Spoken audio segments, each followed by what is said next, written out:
Good morning बच्चों आज का मेरा यह वीडियो कन्यादान कविता पर आधारित है, जो कि कक्षा 10th के कोर्स के अंतर्गत आता है। CBSE कोर्स A के अंतर्गत आता है और क्षितिज पुस्तिका है जिसमें यह कविता लिखी गई है या कविता वहाँ से ही उद्गृत है। और कविता का संक्षिप्त परिचय सबसे पहले मैं दे दूँ तो इसके रचयिता ऋतुराज हैं और इस वीडियो में मैं आप लोगों को पाठ की रूपरेखा, कवि परिचय और कविता स्पष्टीकरण समझाऊंगी। तो चलिए प्रारंभ करते हैं। सबसे पहले कविता का संक्षिप्त परिचय। बच्चों, इस कविता में जो माँ है विवाह के पश्चात जब अपनी बेटी को ससुराल में विदा करती है तो उसको अनेक प्रकार की सीख देती है, किंतु इस कविता में माँ अपनी बेटी को परंपरागत जो आदर्शों से की सीख होती है उससे हट करके सीख दे रही है और समाज स्त्रियों के लिए उनके आचरण को लेकर के नए नए नियम बनाता है जो उनके लिए एक प्रकार से बंधन होते हैं और लड़की की कोमलता को उसकी कमजोरी समझ लिया जाता है। माँ जो होती है बेटी के और बेटी माँ के सबसे निकट होती है, इसलिए उसे अंतिम पूंजी कहा गया है।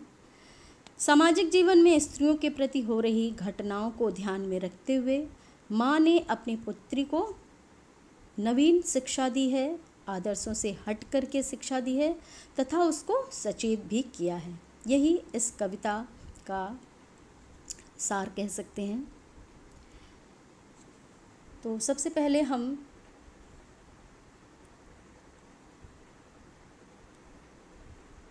इस कविता में कवि परिचय पढ़ लेते हैं। कवि परिचय के अंतर्गत कवि ऋतुराज हैं। मैंने आप लोगों को पहले ही प्रारंभ में ही बताया और इनका जन्म 10 फरवरी 1940 को राजस्थान के भरतपुर में हुआ था और जयपुर से अंग्रेजी में MA करने के पश्चात ये 40 वर्षों तक अध्यापन कार्य से जुड़े रहे थे। उसके पश्चात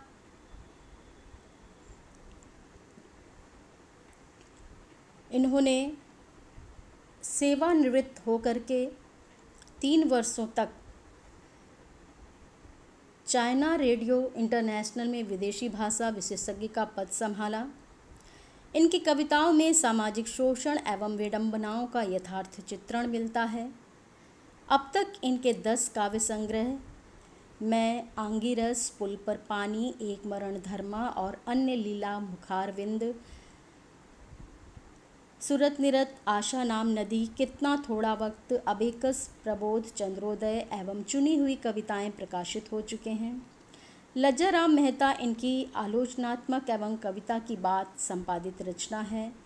इन्हें पहल सम्मान, बिहारी सम्मान तथा परिमल सम्मान, मीरा पुरस्कार, सोमदत्त सम्मान, सुब्रमण्यम भारती हिंदी सेवी सम्मान आदि से विभूषित किया जा चुका है।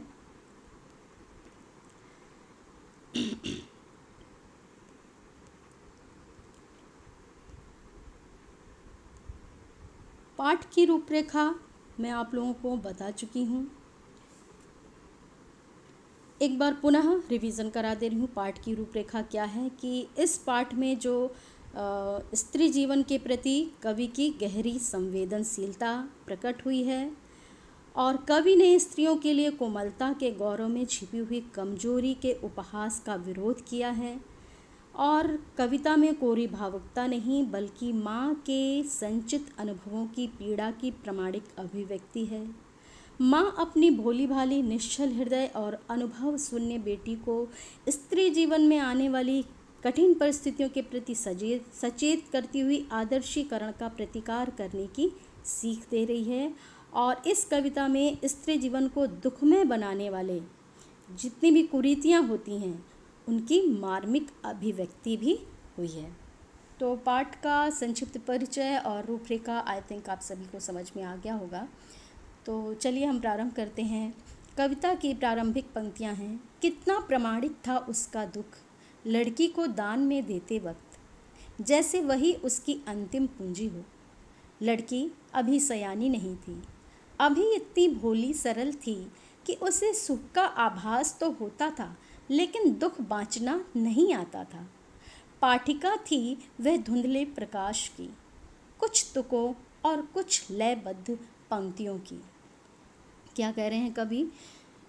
इन पंक्तियों में जो है कवि ने एक माँ द्वारा कन्यादान के समय जब वह बेटी का विवाह करती है तो उसको विदा करती है, लड़कों को, लड़के वालों को, वर पक्ष को। तो जब वो कन्यादान करती है, कन्या को देती है, सौंपती है किसी दूसरे को, तो उस समय वो जो शिक्षा देती है उसका उल्लेख किया है तथा कन्या को समाज में होने वाले छल प्रपंचों से भी अनभिज्ञ बताया है इस पंक्ति में कि वो अभी उतनी सयानी नहीं है, वो दुनिया के छल प्रपंच अभी नहीं जानती है। तो माँ बेटी को विदा कर रही है और विदाई के समय माँ का हृदय बेटी से अत्यधिक स्नेह के कारण द्रवित हो रहा है। माँ के हृदय से करुणा निकल रही है। माँ को ऐसा लग रहा है जैसे उसकी पुत्री ही उसकी अंतिम पूंजी हो। क्योंकि अंतिम पूंजी क्योंकि वही उसके साथ रहती है। माँ और बेटी का अटूट नाता होता है, दोनों ही करुणा की प्रतिमूर्ति होती हैं।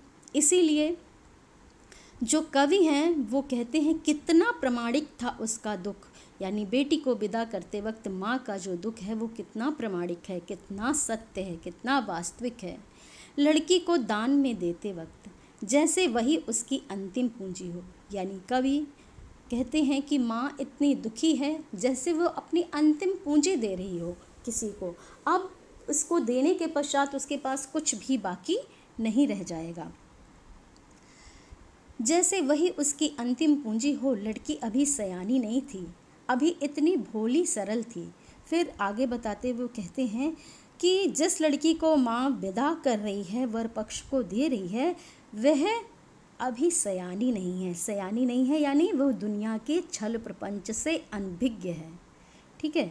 और अभी इसके तो खेलने के दिन हैं। पहले क्या होता था, बच्चों की पहले बहुत जल्दी शादी हो जाती थी, तो उसी समय की जो है बात यहाँ पर की जा रही है। अभी इतनी भोली सरल थी कि उसे सुख का आभास तो होता था, लेकिन दुख बाँचना नहीं आता था। यानी राइटर कहते हैं कि यह लड़की इतनी भोली और सरल हृदय है कि इसको सुख की अनुभूति तो होती है, परंतु वह यह नहीं जानती थी कि दुख क्या होता है। उसने दुख देखे ही नहीं अपने जीवन में, यानी सुख क्या होता है यह पता है, लेकिन दुख बाँचना नहीं आता। बाँचना मीन्स होता है पढ़ना, है ना, देशी भाषा है ये, देशी शब्द कह सकते हैं। बाँचना मीन्स होता है पढ़ना, यानी वह दुख पढ़ नहीं पाती थी, उसको समझ में नहीं आता था कि ये दुख है, क्या यही दुख है। क्योंकि वो अभी बहुत छोटी है। पाठिका थी वह धुंधले प्रकाश की। राइटर कहते हैं कि उसे जीवन में दुखों की पहचान करना अभी नहीं आया। वह सीधा, सरल और निष्कपट जीवन जीना ही जानती थी। उसे जिंदगी की थोड़ी थोड़ी पहचान हो रही थी। अभी उसमें अबोधपन ही ज़्यादा था। यानी धुंधला प्रकाश क्या होता है, देखिए जो प्रकाश होता है उसमें हमें सब कुछ दिखता है, लेकिन धुंधला हो वो प्रकाश तो हमें दिखता नहीं है ना। वैसे ही वो जो लेखिका, वो जो कन्या है जिसका कि कन्यादान किया जा रहा है, वह उसे अभी उतना ज्ञान नहीं था। यानी प्रकाश मीन्स क्या होता है, ज्ञान। अब धुंधला प्रकाश यानी उसको जीवन का अभी उतना अनुभव नहीं था कि जीवन में क्या क्या दुख, क्या क्या परेशानियाँ, क्या क्या कष्ट आते हैं। कुछ तुकों और कुछ लयबद्ध पंक्तियों की। ऐसा क्यों कहा है कवि ने कुछ तुकों? तुक मीन्स क्या होता है? तुक मीन्स होता है राइमिंग करना, यानी हमने किसी से पंक्ति सुनी कोई और फिर उसको same as it is repeat कर दिया। लयबद्ध यानी जैसा किसी ने एक तरीके से एक क्रम में हमें समझा दिया, हम उसी क्रम में कार्यों को करते हैं। तो यहाँ पर तुकों और लयबद्ध का प्रयोग इसीलिए किया है कवि ने कि वह पाठिका थी धुंधले प्रकाश की। अभी उसको जीवन के अनुभवों का उतना ज्ञान नहीं था, उसको अभी जीवन का अनुभव नहीं प्राप्त हुआ था। क्या सुख होता है, क्या दुख होता है, उसको नहीं पता था। उसको जितना सिखाया जाता था, जैसा सिखाया जाता था, वो बस वैसा ही करती थी। उसमें अभी अबोधपन ही ज़्यादा था, वह अभी सयानी नहीं हुई थी। आई होप आप सभी को ये पंक्तियाँ समझ में आ गई होंगी। चलिए नेक्स्ट पंक्तियों को देख लेते हैं। माँ ने कहा, पानी में झांक कर अपने चेहरे पर मत रीझना। रीझना मीन्स होता है प्रसन्न होना। फिर माँ इन पंक्तियों में कहती है कि अक्सर जो है स्त्री को कोमल और कमज़ोर कहा जाता है, तो माँ जो है वो अपनी बेटी को ये सीख दे रही है कि तुम इस भ्रम को छोड़ दो। यानी यह जो भ्रम अभी तक बनाया गया है लड़कियों के लिए कि वो कोमल होती हैं और उनके अंदर करुणा होती है, ये सब बातें कह करके उनको वस्त्र और आभूषण दे करके उसे कमज़ोर बना दिया जाता है। तो ये सभी भ्रम की बातें तुम छोड़ दो, ये सभी बातें अब तुम मत, इस परिपाटी को अब आगे मत ले जाओ। तो चलिए प्रारंभ करते हैं। माँ ने कहा, पानी में झांक कर अपने चेहरे पर मत रीझना। यानी एक माँ अपनी पुत्री को विदाई के समय शिक्षा देते हुए कहती है कि तुम कभी अपने चेहरे को देखकर अपनी सुंदरता पर प्रसन्न मत होना। क्यों? क्योंकि कभी कभी स्त्रियों के लिए उसकी सुंदरता ही बंधन का कारण बन जाती है। आग रोटियां सेकने के लिए हैं, जलने के लिए नहीं। क्यों कहा है कवि ने यह पंक्तियाँ? कवि इन पंक्तियों के माध्यम से कहता है कि हे बेटी, माँ अपनी बेटी से कह रही है, हे बेटी तुम आग में रोटियां तो पकाना, लेकिन कभी जीवन की समस्याओं से उलझ जाना, जीवन की समस्याओं में उलझ जाना, चक्रव्यूह में फंस जाना, अर्थात कभी कष्ट मुसीबत पड़े तो तुम उस आग में अपने आप को मत झोंक देना। किसी भी ऐसी घटना से सचेत रहना। अक्सर लड़कियां जुल्म को सहती रहती हैं और कुछ भी बोलती नहीं हैं, और यदि समय रहते मुंह खोल दिया जाए तो ऐसी घटनाओं से बचा जा सकता है। इसीलिए माँ अपनी बेटी को सीख देती है कि दहेज के दानव लड़कियों को अग्नि की भेंट चढ़ा देते हैं। हे बेटी, तुम अपने आप को अग्नि में समर्पित होने मत देना। अपनी मुसीबतों के कारण अपने आप को भी अग्नि को समर्पित ना करना और ना ही किसी को करने देना। वस्त्र और आभूषण शाब्दिक भ्रमों की तरह बंधन है स्त्री जीवन के। क्या कह रहे हैं कि ये जो वस्त्र और आभूषण जो विवाह के समय दिया जाता है स्त्री को, तो अच्छे वस्त्र आभूषणों तक ही उसकी भावनाओं को, मानसिकता को सीमित कर दिया जाता है। वह जो स्त्री होती है, कोमल हृदय होती है, उसकी मानसिकता, उसका कह सकते हैं मनोभाव उतने परिपक्व नहीं हुए होते हैं। इसलिए वो क्या करती है, वो उसके साथ ऐसा होता है कि जब वह नए नए वस्त्र और आभूषण देखती है तो उसी के भ्रम में यानी उसी के माया जाल में फंस जाती है। तो लोग उसको वस्त्र और आभूषणों तक ही सीमित कर देते हैं। तो यहाँ माँ सीख दे रही है कि वस्त्र और आभूषण शाब्दिक भ्रमों की तरह बंधन है स्त्री जीवन के, कि हे बेटी, वस्त्र और आभूषण स्त्रियों को बंधन में डाल देते हैं, तुम इनके बंधन में मत पड़ना, है ना। यानी स्त्री के लिए नए नए आदर्शों की व्याख्या यहाँ पर कवि कर रहा है, और उसको क्या करना है, क्या बोलना है, इन सब चीज़ों का बंधन होता है। उसको एक सीमा में कैद कर दिया जाता है, और स्त्री के लिए निर्धारित आदर्श ही ये जो होते हैं ये सब ही उसके बंधन बन जाते हैं। और वह वस्त्र और आभूषणों के जो कि शाब्दिक भ्रमों की तरह हैं, जंजाल में फंसकर सारे गलत कार्यों को भी सहन कर लेती है, अत्याचारों को भी जो कि उसके ऊपर किए जाते हैं, सब कुछ अपना मान सम्मान समझ करके सहन कर लेती है। माँ ने कहा, लड़की होना पर लड़की जैसी दिखाई मत देना। इसीलिए उसकी माँ कहती है कि तुम लड़कियों की तरह रहना, परंतु लड़की जैसी दिखाई मत देना। यानी हर बात को सिर झुकाकर स्वीकार करना, किसी बात का विरोध ना करना, आदि लड़कियों के इन गुणों से ऊपर उठ करके अपनी बात को दृढ़ता के साथ औरों के सामने रखना, जिससे लोग स्त्री को अबला समझकर उस पर अत्याचार करने की हिम्मत ना कर सकें। अर्थात माँ कहती है कि तुम लड़की हो ना, अर्थात लड़की जैसे कोमल भावनाओं को धारण करना, अपने हृदय में ममता की भावना को बरकरार रखना, उसे मिटने नहीं देना। लड़की के क्या गुण होते हैं? कोमल होती है वो, उसके अंदर ममता कूट कूट करके भरी होती है। तो कह रहे हैं कि तुम लड़की हो ना, पर लड़की जैसी दिखाई मत देना। यहाँ लड़की जैसी दिखाई मत देना से तात्पर्य ये नहीं है कि तुम स्त्री के वस्त्र आभूषणों को ना पहनो, नहीं, यहाँ पर तात्पर्य यह है कि तुम स्त्री की तरह कमज़ोर मत दिखना, यानी अपने सामने होने वाले अत्याचारों का, अपने ऊपर होने वाले अत्याचारों का डटकर विरोध करना, कोई तुम्हारे ऊपर अत्याचार ना कर सके, ऐसी मनोभूमि बना करके रखना। तुम लड़की की तरह कोमल और करुणा हृदय वाली होना, किंतु लड़की की तरह कमज़ोर मत दिखाई देना। तुम लड़की के जैसे असहाय कमज़ोर दूसरों के सम्मुख अपने आप को प्रस्तुत मत करना। और इस कविता के माध्यम से लड़की जो है वो माँ के इन सीखों आदर्शों को धारण करती है, और ये आज के संदर्भ में भी कविता पूर्णतः जो है अपने आप में एक सशक्त कविता है। और इस कविता के माध्यम से कवि लड़की की माँ के द्वारा उसके भावी जीवन के प्रति सचेत किया जाना बहुत अच्छे से वर्णित करता है।